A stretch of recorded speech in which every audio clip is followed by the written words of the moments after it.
Hello and welcome to the year's last episode of South Asia Chat, a podcast series brought to you by the Institute of South Asian Studies at the National University of Singapore. I'm your host, Nithya Subramanian, an editor at the Institute. 2021 has been an eventful year on many fronts, even as countries continue to deal with the COVID-19 pandemic. The year began with President Joe Biden taking charge of the White House and later the Taliban gaining control of Afghanistan in August, both events pertinent to our conversation today. It is my pleasure to welcome Dr. Rahul Mukherji, Professor and Head of Department of Political Science at the South Asia Institute in Heidelberg University. He is currently the Executive Director of the same institute and also a non-resident senior fellow at ISAS. We will be talking to him about the state of democracy in the world today in the light of the recently held Democracy Summit called by President Biden. This has raised several issues and discussions, with Dr. Mukherji himself having written a paper on the subject with reference to India, which is popularly known as the world's largest democracy. So without further ado, let me welcome Dr. Mukherji. Thank you for joining us today. It's a pleasure, Nithya. So let me start by the latest event that happened in December. President Joe Biden held a democracy summit which saw the participation of over 70 countries. What are your thoughts on the summit, and were there any key takeaways that stood out from your perspective?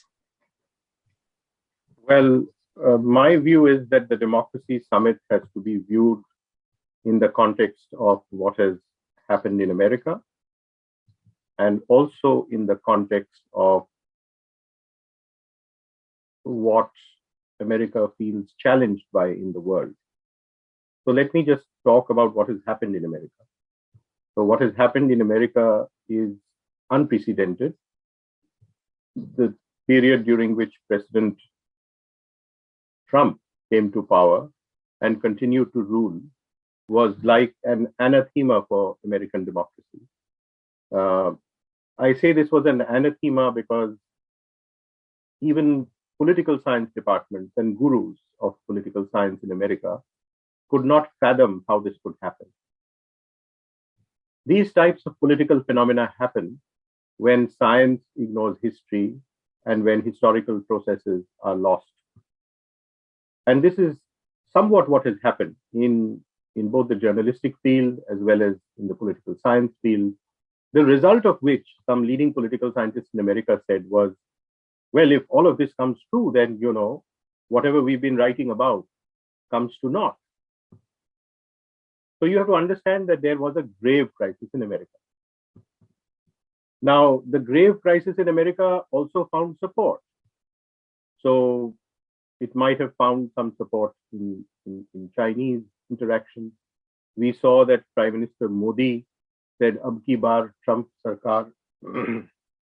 So that is the context in which the new government came to power. And the new government came to power in a very, very, I would say, respectable style, because the challenge was great. The opposition needed enormous political organization. And it came together with President Biden, even though he was very old, by mobilizing people in such a way that even though more people voted for Mr. Trump, the fact of the matter is that the largest number of votes went to President Biden. So this, in some senses, you can say, was a grave crisis that many Americans feel America itself averted, which is the crisis of democracy. Now, even while Americans were trying to avert this crisis, I think there was a feeling that democracy is challenged both inside and outside. So the idea of the Democracy Summit, as far as I know, is not such a new idea. It is actually quite an old idea. And it is in that respect that you have to understand. Now, there is also an external dimension of the Democracy Summit. The external dimension of the Democracy Summit is the challenge from China. The challenge from China is not just an economic challenge. it is also an ideological challenge. Now, you may disagree with the Chinese way, but the Chinese way is very different. And because it is very different, it might actually work very nicely with dictators all over the world. So the question then is that there is a Chinese challenge to democracy. But the problem is that there is also a Chinese challenge to liberal economics as America views it. So there is this twin challenge, which is both ideological as well as economic. And I think this is the reason why the Democracy Summit came about. And the Democracy Summit, in my view, did not completely fulfill some of, let's say, the more ideological, political, and democracy-oriented goals that it may have set itself for.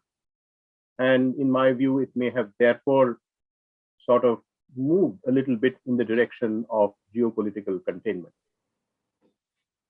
Well, your points really are very important, and they lead me to the next question, which is the criticism that the summit has faced. I think Time magazine had a very strong piece on this summit, where the writer started off by saying that, and I quote, that Narendra Modi, Rodrigo Duterte, and Jair Bolsonaro walk into a democracy summit, but this isn't a joke. So some have, as you also said, called it a geopolitical ploy, while others have questioned America's own credibility, especially in the light of its withdrawal from Afghanistan and the Taliban takeover. Do you really think that democracy is under siege? And how do you view these criticisms? You know, I think these criticisms are very valid.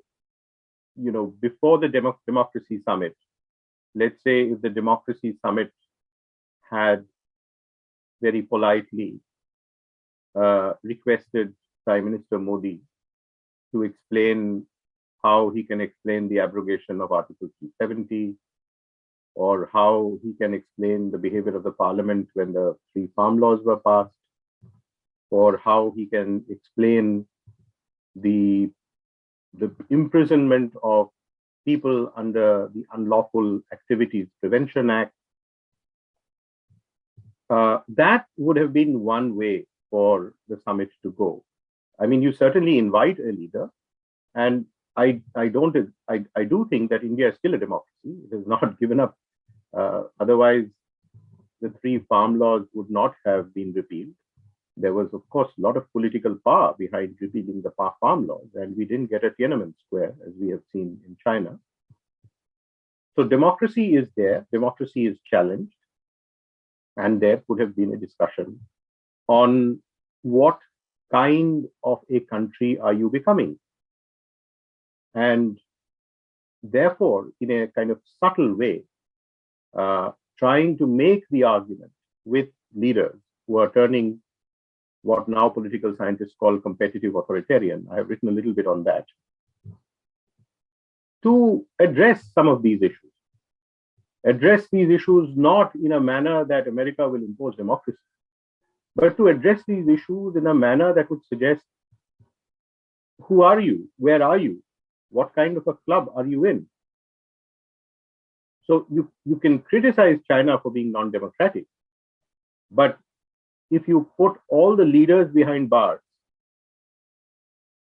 and then, using the brute majority in the parliament, convert a special state not even into a normal state, but into a union territory, what is it that you're talking about?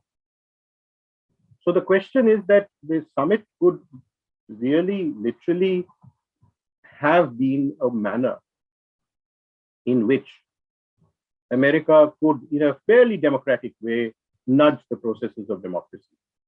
And I'm not an expert on American politics, but I think there are problems within American democracy.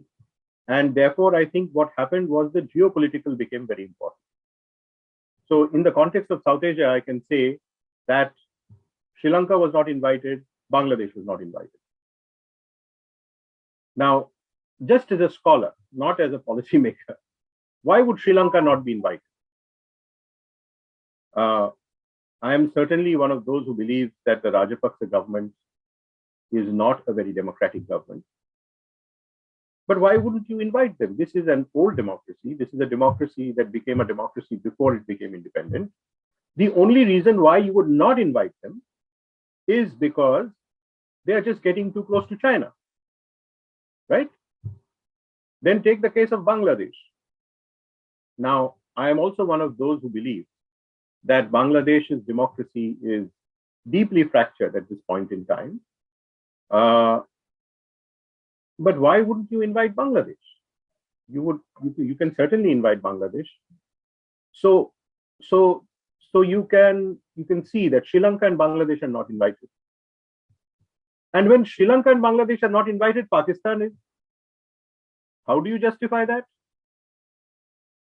I'm not saying don't invite Pakistan. I would have a more generous interpretation of democracy. I would say invite Pakistan, invite Sri Lanka, invite Bangladesh.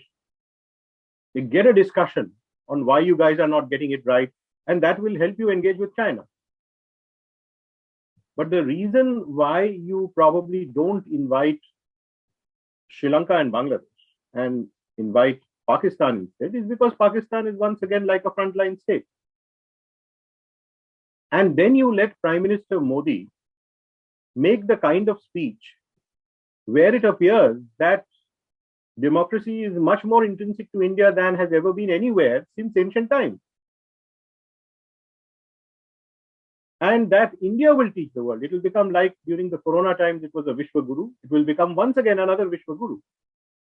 So then you let the leader of the world's largest democracy, perpetrating, in my view, some of the excesses to that democracy, where not just me, even members of the Constitutional Conduct Group, which has the most distinguished civil servants, judges, and army generals, are routinely signing off documents saying that India's democracy has been defiled.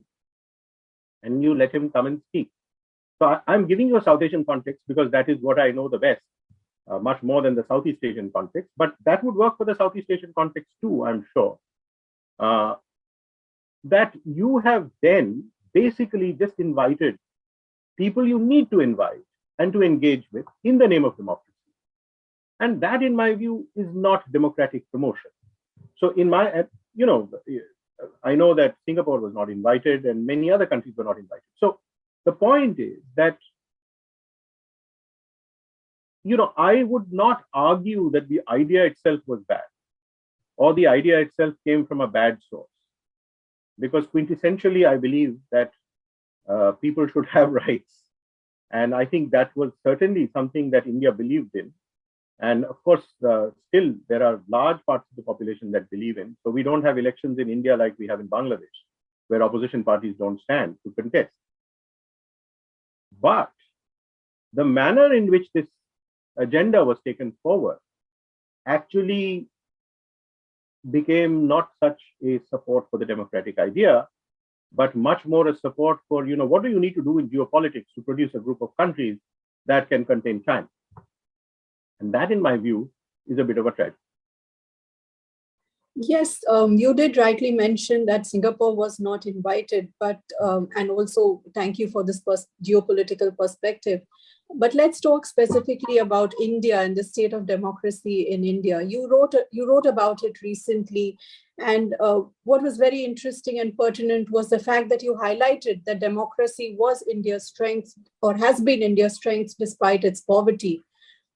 Could you please share some of your observations and what have been the factors that led to this deterioration of democracy in India? Well, that's an excellent question.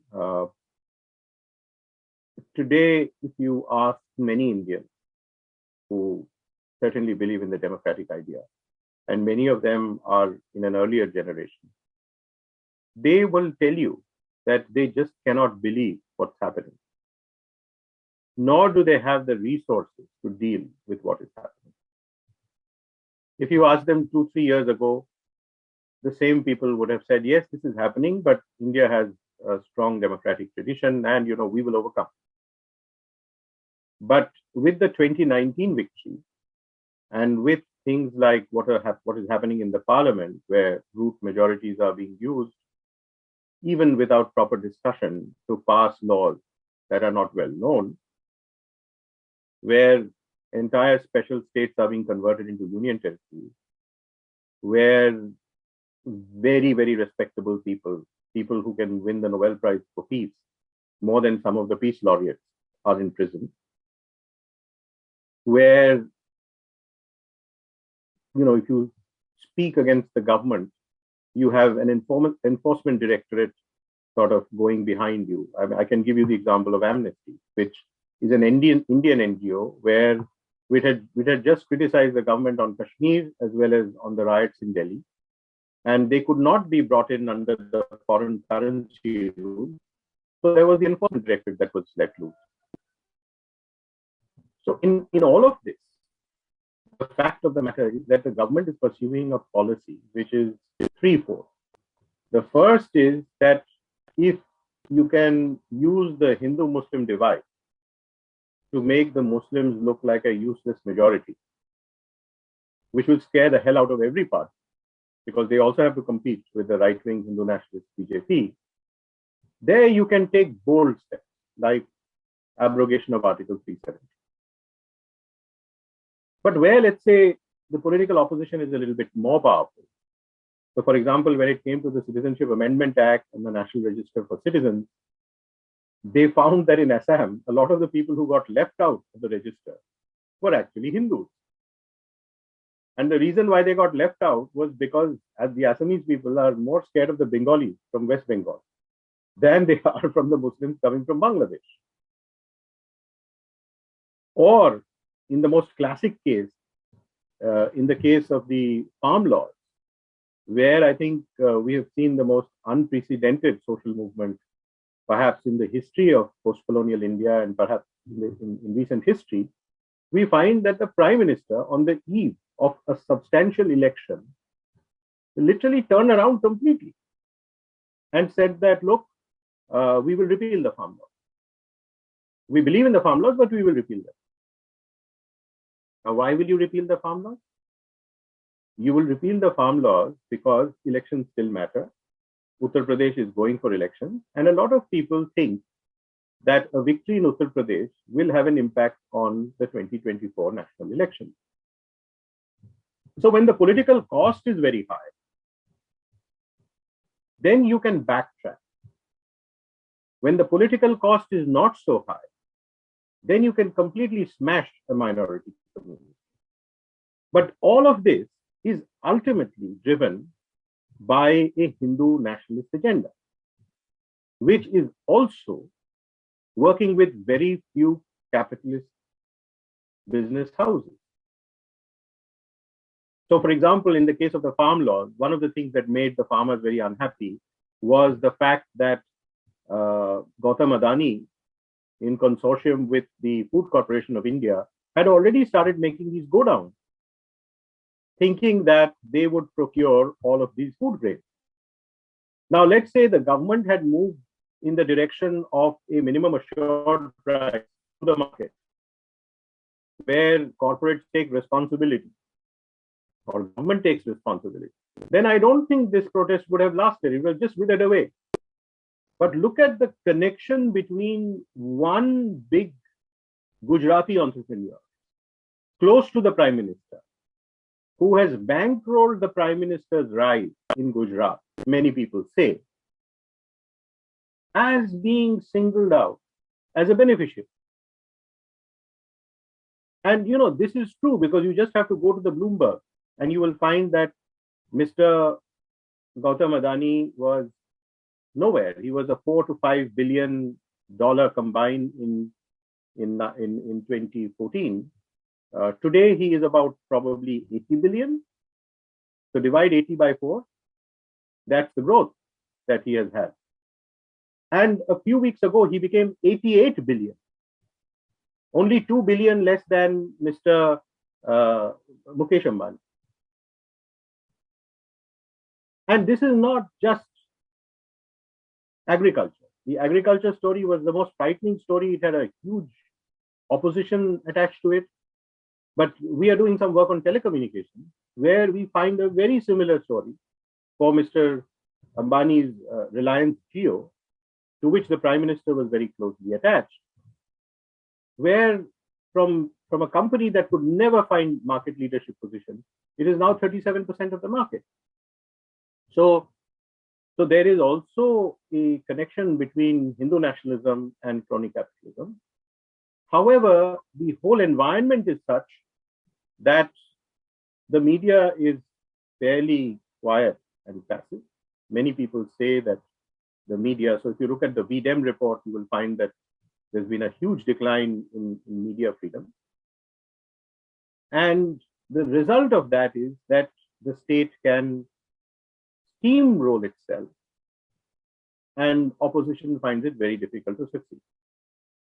However, I would also say that the resilience of India's democracy is not dead, because you saw recently that Mrs. Mamata Banerjee in West Bengal, she took on the Prime Minister and the Home Minister who actually orchestrated a longish election in order to win it. And she made these two very big BJP leaders look small, because they had put in all the financial and the human resources into West Bengal, thinking that this would be almost like a revolutionary turning point in Indian history. But the result was that Mrs. Mamata Banerjee had enough seats in the Bengal legislature so that even with a little bit of money, they could not get legislators to turn around. In fact, just the opposite happened. Many of the old Trinamool Congress people who had joined the BJP actually came back to Trinamool Congress. So there is resilience. The farmers' movement, as you have seen, is also a case of resilience, because in this particular case, it is now going to be very, very interesting to see what do these farmers do after they go back to Western UP, after they go back to Punjab, and after they go back to Haryana. So there are going to be elections in all of these places, including in Uttarakhand. So this is going to be very, very interesting to see how the opposition forces are going to come together. But I think the real crisis for India's democracy is not so much that we have a right-wing Hindu nationalist party in power. I think it has more to do with the fact that there is no national party like the Democratic Party of the United States of America to bring more voters to come and vote for a different idea than what the BJP is promoting. So this is where I would say, as much as the leadership which is in power, but also the historic role of the Indian National Congress has to be revived. And rather than fighting with smaller parties, I think the Indian National Congress needs to look more like a party that is able to bring together parties, be sympathetic to them, because now the Indian National Congress, although it's a national party and there is no parallel to it, is no longer the same Congress party. So they are not going to win everywhere. But if they win 50 seats or 60 seats, they may still emerge as the largest party in the opposition. So this time, last time, I think they won 51 or 52 seats. So the Congress could not even provide a leader of the opposition. Now, if they win, let's say 51 or 60 seats, they should not rather try to show how great they are, but humbly pose themselves in the altar of Indian democracy to bring together forces in the same way as, let's say, Jayaprakash Narayan did at the time of the emergency, to fight another kind of authoritarian that was perpetrated by another prime minister. So I think right now the forces of opposition have to come together. The people are there. They're voting for opposition leaders. They're voting for they're fighting for their rights. So the social characteristics and the milieu of democratic practice is alive. Unfortunately, political parties are unable to play their historic role in the opposition. Well, that brings me to the last question, which is about India's neighbors. And as you rightly said at the beginning, that Pakistan chose not to attend, but of course it claimed that it is staying away from the summit because it does not want to be part of any political grouping, while also showing solidarity to China. And we've also heard China in the recent times talk about it being a democracy that works. How do you view these positions or the positions of these two countries in the current geopolitical context of South Asia? Well, the fact of the matter is that there has been some dehyphenation of American policy. If you look at Pakistan, you will find that there's a very strong correlation between the military coming to power and it becoming a frontline state. So when Pakistan becomes a frontline state, the Americans pour in a lot of money and the military comes to power. So this happened after the Soviet invasion of Afghanistan. This happened after 9/11. And of course, in the times of General Ayub, Pakistan was a darling of the Cold War. So it had signed into all of these alliances. So you have to get a little bit into the domestic politics of Pakistan to understand. However, when this money is no longer there to govern the country, then you find yourself in a situation where somehow the military withdraws and civilian political leadership comes. But what is interesting about Pakistan is the military is fairly in top all the time. And this military is now in business. I mean, just read Aisha Siddiqa's work, Military Incorporated, to see that it is even in business. And that's probably one of the reasons why Pakistan cannot become a very good exporter of textiles. Because, military has no business to be in business, right? So the power of the military, which was highlighted in the classic writings of Hamza Alavi in the 70s, the bureaucratic military oligarchy, still remains very, very powerful. But the context has changed. The Cold War has ended. India has risen. And obviously, there is much greater affinity between India's internal strength to stand, as well as to stand up to China, as well as its ability to play a role in the global economic order. Now, if you have these two things together, then you find that ever since the nuclear test, the relationship between India and the US has improved considerably. Now, the fallout of that has been that Pakistan is no longer getting those kinds of privileges that it got from the Americans. And it has nowhere else to go. So where does it go? It goes to China. And I am told that the way in which the Chinese deal with Pakistan and countries like that is very different from the way in which the IMF or the World Bank do. But I'm not an expert in that area. And China, too, finds itself as a rising power, whose might is slowly and very quickly coming to challenge, literally, the American might. And it needs allies. So and then these two countries are neighboring countries. They have a neighbor called India, which to different extents is threatening. So this is like a very nice case for the two countries coming together. Now, if you ask me, the story on the Indian side is also not without its problems. You have India, you have Nepal, you have Pakistan, you have Bangladesh, you have Sri Lanka. Almost with every country, you have a problem. Right? So why do you have a problem with every country? Why is it that every country is somewhat, including Bhutan, I'm told these days, trying to use China as a counterweight to India? And that's a question that Indian policymakers have to answer. Is it because Indians are not very good at making ports quickly or producing the infrastructure quickly? Or is it because the manner in which India behaves in the neighborhood appears to be very high-handed, very imperial, very vice-regal? Now, these are questions that India has to answer. And very recently, we had invited Ambassador Shyam Saran for a talk where he argued that India should not even try to compete with China on infrastructure. What India should do is to see that it opens up its trade and transit facilities. Because this is a region. And there is only one country that can make this region work like a region.